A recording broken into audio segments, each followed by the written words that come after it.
L'université Thammasat a été fondée en 1933-34, si je ne m'abuse. C'est la deuxième université la plus ancienne de Thaïlande et de tradition profondément francophone. Dès l'origine, un centre d'études du droit francophone. Et la faculté des lettres où j'enseigne, enseigne les langues vivantes occidentales, français, anglais, chinois, japonais, coréen, russe, allemand. Et les enseignements des sciences humaines, histoire, philosophie, géographie, psychologie, etc. Dans le département de français, nous avons environ 200 étudiants de licence sur 4 années, qui sont répartis sur 4 années, une quinzaine de professeurs, dont 3 enseignants natifs, et une vingtaine d'étudiants au niveau master. Voilà, nous proposons ici un enseignement de master de traduction franco-thaï. L'université Thammasat a une tradition profondément francophone dès sa fondation en 1933-34. Et donc avec à l'origine un centre d'études du droit en français, avec des spécialistes du droit français qui enseignaient ici. Et puis progressivement d'autres facultés se sont agrégées, un enseignement donc en droit, faculté de droit, des sciences politiques, et puis la fac de lettres qui a été inaugurée dans les années 60 avec l'enseignement des langues vivantes et donc du français. Le département de français a été fondé par Son Altesse Royale, la princesse Galiani, qui était la sœur aînée du défunt roi Bhumipol Ramanov, et très francophone, à l'origine du département de français de notre faculté. Alors le campus de Thap Ratchan où nous sommes est en plein cœur du Bangkok historique, l'île de Rattanakosin, à proximité du Grand Palais, du Musée National et de la place de Sanam Luang, et donc au bord du fleuve Chao Phraya. Donc ici la petite cour de la faculté où nous sommes, la faculté de lettres. Et vous voyez comme nous sommes au bord du fleuve Chao Phraya, en vis-à-vis de l'hôpital Sililat, l'hôpital royal. Oui, nous sommes quasiment au niveau de la mer ici, le Chao Phraya, le fleuve qui coule depuis le nord, comme ça, en amont, vers l'aval. Et là-bas, le Klong, le canal Bangkok Noi, qui en fait à l'origine était le cours originel du fleuve et qui a été, ici cette partie-là a été creusée au XVIIe siècle, XVIIIe siècle. Ici nous sommes en présence des vestiges des murailles anciennes du Palais du Devant. Il faut savoir qu'avant la création du campus de l'université, il y avait autrefois donc un palais qui se trouvait devant le Grand Palais, où résidait le vice-roi. Le vice-roi et dont la fonction était de protéger le roi en fait en temps de guerre. Voilà. Nous venons de faire notre rentrée ici au mois d'août nous sommes alignés maintenant sur le calendrier international.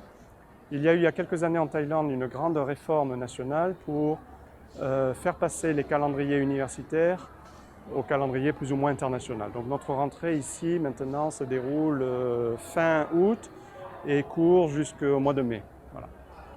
Voilà, nous sortons de l'université Thammasat et nous sommes sur la place de Sanam Luang et nous allons pénétrer au musée national qui se trouve juste à côté.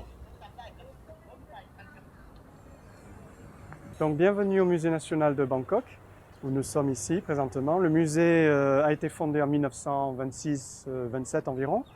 Et en fait, autrefois, il était le palais du Devant. Nous sommes sur le terrain où résidait le vice-roi, dont la fonction était principalement, un frère du roi, dont la fonction était de protéger le roi dans son grand palais.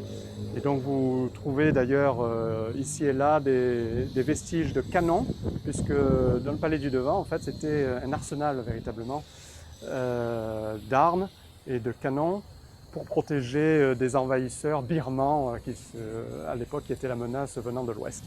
Derrière nous, nous avons la chapelle Puttasewan, qui était la chapelle privée en fait de la famille royale et des princes, dans laquelle se trouve à l'intérieur une statue du Bouddha très sacrée, une des statues les plus sacrées après le Bouddha d'émeraude qui se trouve au Grand Palais, Cette statue, nous allons la voir à l'intérieur. C'est le Praputta Sihing, le Bouddha lion, entre guillemets. Donc nous sommes ici à l'intérieur de la chapelle Praputta Saiwan, qui abrite cette statue très sacrée du Bouddha, le Praputta Sihing.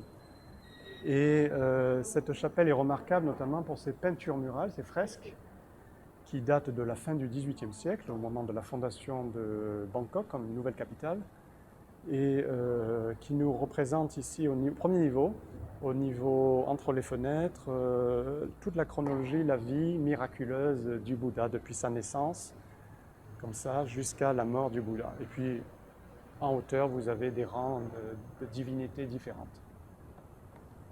Donc nous sommes ici dans une des salles d'exposition temporaire du Musée national où nous avons la chance d'admirer une exposition temporaire actuellement sur quelques vestiges archéologiques anciens de la Thaïlande avec des représentations de divinités bouddhiques. Alors ici nous sommes avec le Bodhisattva Avalokiteshvara, nous avons les dieux de l'hindouisme, là-bas Vishnu, ici Shiva.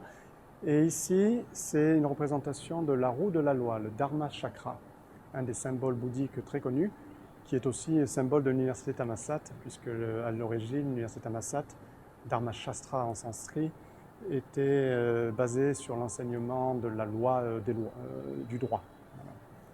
Et donc ici, Dharma Chakra, un des symboles de l'enseignement du Bouddha, lors du premier serment du Bouddha.